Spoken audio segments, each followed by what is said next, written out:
Para Andrés aquel luns 7 de xullo é difícil de esquecer, chegou ao traballo como a todos os días, é dicir, tarde, mal e arrastro. O seu xefe chamou no despacho, iso tampouco lle extrañou, sempre facía algo mal, non porque fose un inútil, senón porque non estaba motivado, ou dito de outra forma, as súas motivacións non viñan do sitio axeitado.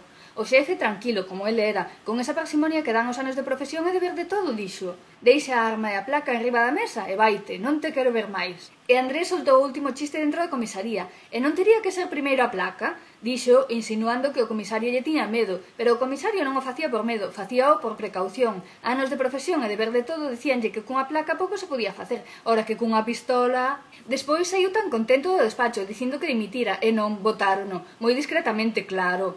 O comisario fixo porque o pai de Andrés era amigo seu e os de asuntos internos estabanse achegando moito. El xa o sabía desde o comezo, saíra o pai, só que non tiña a súa picardía. O pai de Andrés tiña a virtude de saber canto de flexible era esa delgada liña que separa o ben do mal. Andrés non. El era fino como unha vaca facendo encaixe de camariñas.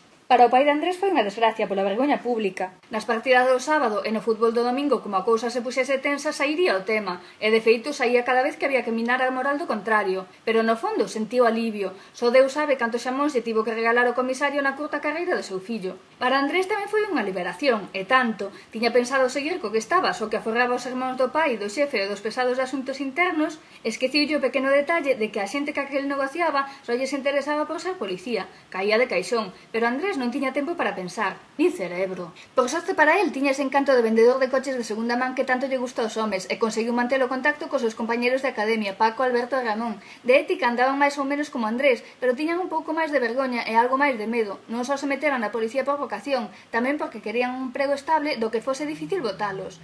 Este último argumento xa nos dá unha pista da súa eficiencia.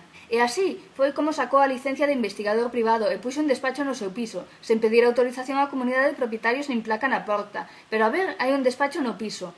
A veciña de enfronte ven que o di.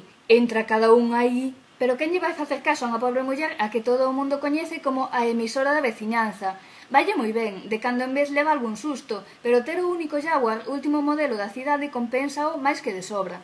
O cliente máis importante de Andrés, ou polo menos o que máis traballo lle daba, era o alcalde. Deus críaos e eles xúntanse.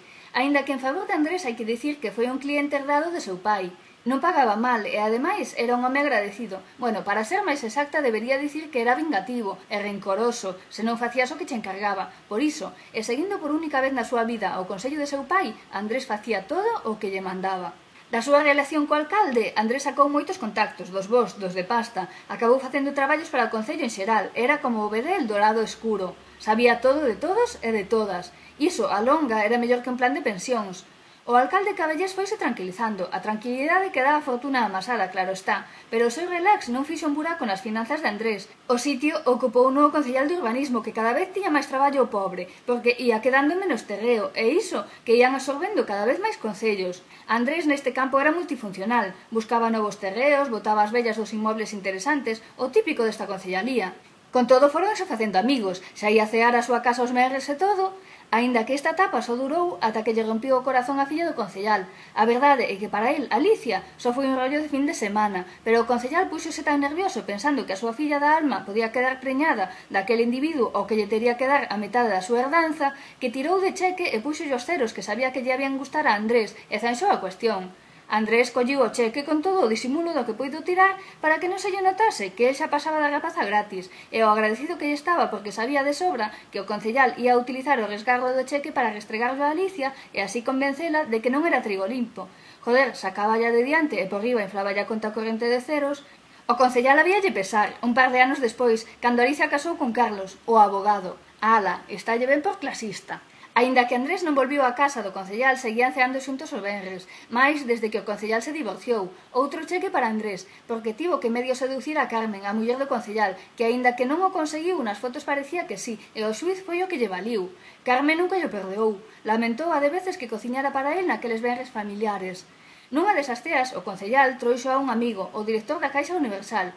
Non foi casual que o concellal o convidase, levaban anos facendo negocios xuntos, el non, a súa filla, sin que ela o soubese, por suposto. Pero esta vez pedíralle alguén de confianza.